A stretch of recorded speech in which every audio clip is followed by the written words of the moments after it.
Same pero iba. Wow, may galit Jim ah. Galit ka ba sa akin? Hindi. Tila lang, Gina.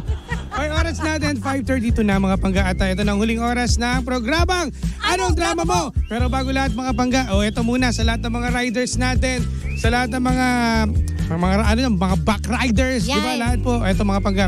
Gusto mo ba manalo ng Geely helmet at ng Geely merchandise partner? O ang gagawin mo lang, i-like at i-follow mo ang kanilang official Facebook page, ang Geely Helmet PH, at ang kanilang TikTok at Geely Helmets PH Official. I-comment mo lang po yung Geely helmet mo at kasama na rin po yung spooky story ang entry. O ano to, dapat gandahan mo partner. O sa mga panggapo natin para ikaw ay manalo. Basta i-screenshot mo lang yan at i-comment lang po sa Facebook page ng Geely Helmet. I-share mo yan at dapat naka-public post po. At ang ating hashtag Trick or Treat with Geely, level up your protection with Geely and Geely Helmets PH mga pangga. At ito ay nag-start na noong October 21 hanggang November 24, 2023. At may live po sila, mag-start po ng November 10 at ang second live ay sa November 24. Ang tabayanan niya at good luck po sa mananalo ng Geely helmet. You know. Congratulations, good luck. Good luck sa inyo and may the force be with you. Yan, spell mo muna. Yeah. Basta eto na partner sa mga panggapo natin, pag-usapan natin since na Throwback Thursday ngayon. Ayan na. Eto, dito, dapat ito makaka-relate ka dito kasi etong ating story time partner. Ano yung story time natin? Eto si ate ay naiinis daw. Oh, bakit? Naiinis siya dahil nga sa mga sinasabi sa kanya ng kanyang nanay, lola, lolo pa. May mga lolo't lola pa to sa tuwing umaga at sa tanghaling aalis siya. Oh. Kasi nga daw, eto yung eksena kasi lagi sinasabi, sinesermon sa kanya dahil nung panahon daw, yung mga kasuotan daw, barot saya. Okay. Kasi siya, iba ng suotan kasi ngayon eh.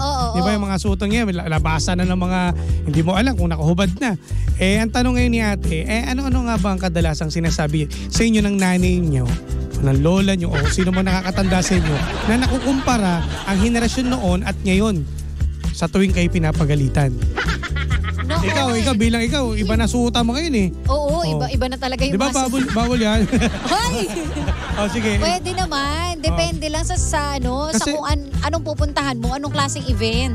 Kasi ganito nangyari partner, di ba? Alam mo naman ng mga lola natin. Very conservative. Diba, lagi natin sinasabi dito is old-fashioned. No? Hindi kasi wala namang masama dahil concerned sila. At saka, syempre, iba naman talaga yung mga dating suotan. Nakikita naman natin sa mga pictures pa ng nanay natin. Pero aminin mo, halos pareho din eh. Tingnan mo. Example. Sige, magbigay ka. O yung mga damit sa mga bomba films, mas malala nga noon eh. Talagang burlis eh. Labas talaga yun, Anong taon yan? Mga 80s? 70s? Oo. Baka ito yung lola siguro noong 60s, 70s wala diba? Pa siguro. May ganun na ba? Yung sa panahon ngayon kasi, parang wala kang access kapag kunwari. Hindi ka in. Hindi, ngayon, hindi siya yung pinapalabas sa, yung pang everyday, di ba? Kumbaga pang malakihang event. Parang if ever, mga ganun. may mga bonggang selebrasyon. Hindi, ba't noon? Yung mga nakikita natin sa mga film, di ba? Labas nga labas lahat. Pero naman yung artista naman kasi yun, siguro. Artista. Pwede excuse yan. Dahil sa pelikula, alam mo naman kalalaki ka kapag nanonood ng ganyan. Pero kung sa mga lalabas lang, no? Ikaw ba, napagalitan ka na rin ba ng mga... Oo. Kasi nainis si ate dahil nga, di ba halos lahat ng mga pagising o aalis siya. Napagalitan ako nun. Ang naalala ko, tungkol sa bra. Ayan. Bakit nagpapakita ka ba ng bra pag lalabas ka? Eto nga, noon kasi, syempre wala naman akong babrahan, di ba? Okay. Noong panahon na yun kasi, baby bra pa. Oo nga, yung uso ngayon. Ayokong nagbabra dahil ang kati dito sa ilalim. Girls, makaka-relate kayo. Alam mo yung parang nasusugat dahil nasusugatan dun sa garter kasi baby bra eh. So napagalitan ako noon na, ikaw gustong-gusto mong lumalabas ng wala kang bra. Ganyan. Hindi nila nagigets na kaya ako lang ayaw suotin. Kasi nga, makati. Pero lumalabas nang wala ka talaga? Nagdodoble akong sando, hindi ako nagbabra. Kasi wala naman talagang babakat. Wala talaga eh. O diba? Yung tatak siguro ng damit Kahit na nagsando ata ako ng isang piraso wala Mukha ng lalaki. So paano mo napaano siya? Feeling ko siguro na ano lang nila. Napao sila sa ginagawa mo lang ngayon. Nag-explain ko talaga, umiyak nga ako noon kasi sabi ko, pero hindi kakatanggap, di ba? So parang ganun si ate. Kasi na parang, very conservative sila. Tsaka ganun siguro si ate ganun din dahil ang tagal, di ba, bago hindi pa nga niya alam kung papayagan siya sa mga suotan. Hindi ba nga paiksiyan kasi. Pero siguro, wag tayong magalit sa magulang natin kasi nga, pinag-iingatan lang din tayo dahil ang daming mga loko-loko, ang daming manyakol sa labas. Totoo naman diba? yan. Pati sa shorts. Oo, lalo na pag gabi ka aalis. Tapos, siguro tama ka doon, no? Iayon mo lang siguro sa lugar. Sa pupuntahan nyo. Kung halimbawa, kung may sasakyan ka, pwede naman siguro ganyan. Dahil nga pag pauwi mo, may dala ka naman sasakyan. Pero kung magko-commute ka at yan ang suot mo, sa tingin mo ba may babasa sa'yo? Meron yan. Meron talaga. Yun. Kumbaga, ang inaano lang nila. Kumbaga, di ba, prevention is better than cure, sabi nga. Pero dito, yun pinaprevent lang nila na may mangyari sa'yo. Kaya gusto nila, as much as possible, covered ka. Di ba? Kunwari, naka-jacket. Ayan si Janong. Pinagsasabihan ako niya kasi pag nagko-commute ako, ayaw niya yung damit ko, yung tipong mapapatingin yung mga tao. Yung kumbaga yung suit mo na dito sa loob ng opisina. Oo, di ba? Kaya kapag nandito na sa office, tanggal ang jacket for the rampa tayo. Kasi ano na siya, kumbaga, okay na sa kanya. Oo. Pero kapag kunwari magko-commute ka, ay mag-cover ka, girl. Tama. Siguro baka napapansin lang ganun lagi. Oo. No? Tsaka ipakita mo rin sa kanila na kasi iba mga generation ngayon yung mga Gen Z ngayon, di ba yung mga suotan? Kahit ako, naninibago ako sa mga suotin ng mga Jonakis ko Oo. Kasi siyempre, kahit ako, nararamdaman ko rin. Nararamdaman ko yan, partner. Sobrang rin ako. Protective ako. Pero hindi ako nag-send ng message, ha?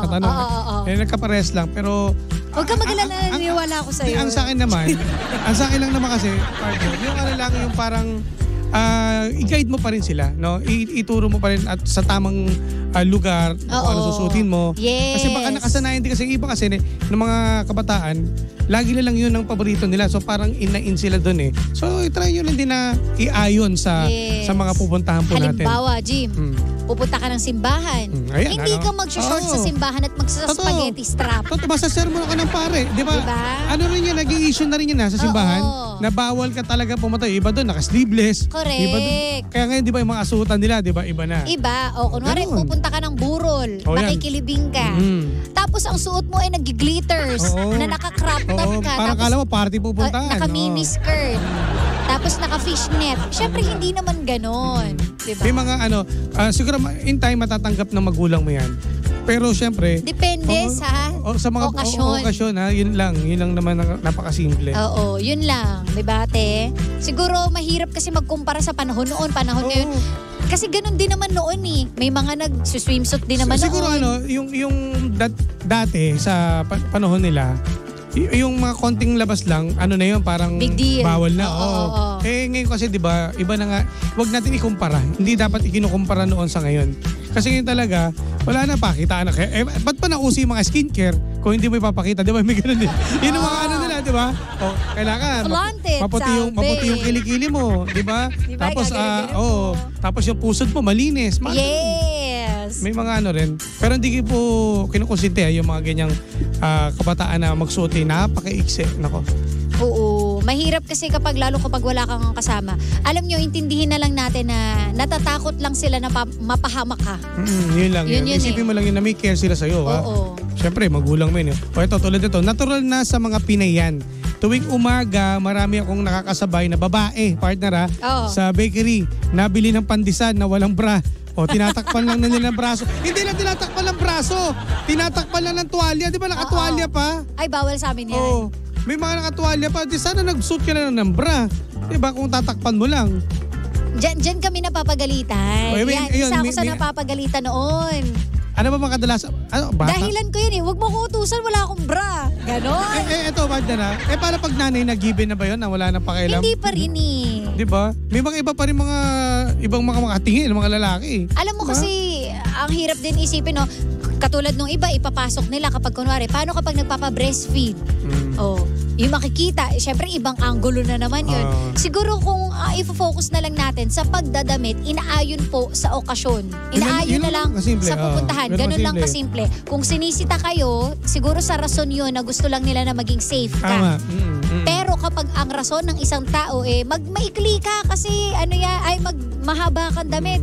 Kasi anong gusto mo? Malandi ka. Pag sinabihan ka ng ganun, uy, hindi. Teka lang. Pwede mo naman explain din eh. Oo. Tsaka siguro parang... Iba na purpose nun kapag ganun. Tsaka mas maganda, dito papasok, dapat maging open din kayo sa isa ng mga parents mo ng mga magulang mo. Para, ito yung ngayon, ito yung sa mga i-explain mo rin. Oo. Pero hindi mo naman sinasabi na ito yung susutin mo, bibili ka lang ng pandesal, tapos bibili ka na, pupunta ka sa palengke, nakaganon ka.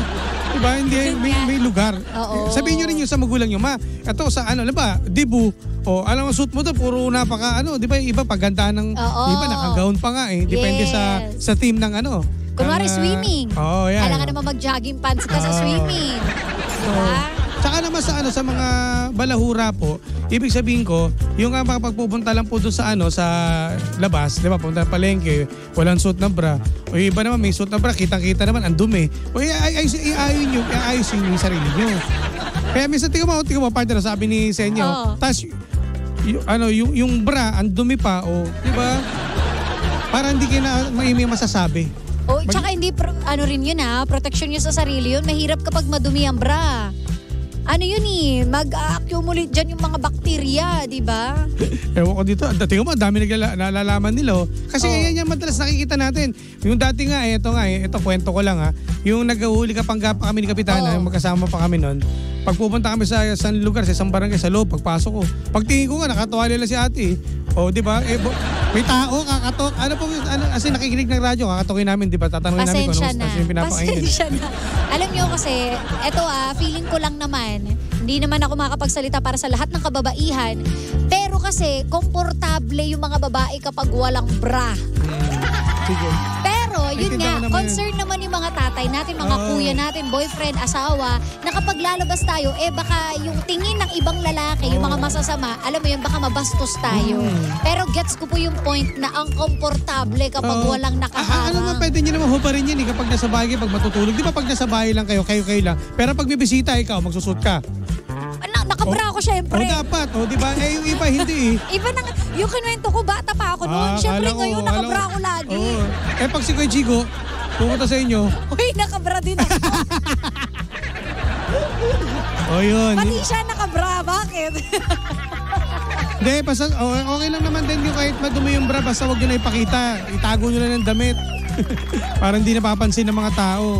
Nakakaloka. Maging malinis tayo. Pero kung di naman na-invento yung brang yan, hindi tayo magbabra Ang sigip kayo, ang hirap huminga kapag may bra. Sabi nga nila. Kahit maliit lang to, nakakahirap rin huminga. Basta Bardix. Iayon lang din natin sa lugar para hindi tayo nababastos. Yun lang, Kaya okay. maraming mga sermon tayo natatanggap dahil nga minsan iba na yun kumbaga, hindi naman dapat gano'n na suot mo, sa lalabas ka lang. Kaya tanggapin yun lang natin ang point natin doon. Okay? So, huwag ka susuot. Hoy! Huwag ka magsusuot. Huwag ka susuot. Ganon sabi. Ayan ha. Nabasa mo na ba ito yung kay Dominic? Sabi niya, noon, wala pang fashion. Kasi hindi pa moderno kahit sasakyan ngayon.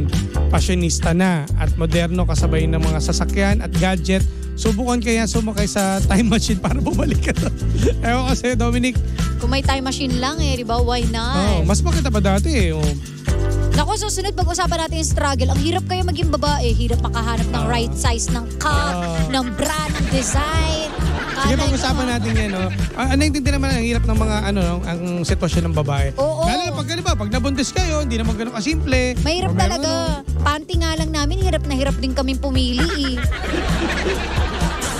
Happy Thursday sa inyo. Nakikinig sa show, Hello, show nyo, Jimsy. Hector.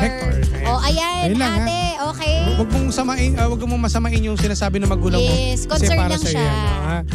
At Huwag iayon. magka-crop top sa simbahan at bibili ka sa palengke. Or bibili ng pandesal sa bakery Iayon po. Yun lang naman ang bottom line yan. Iayon po natin sa lugar ang ating susutin.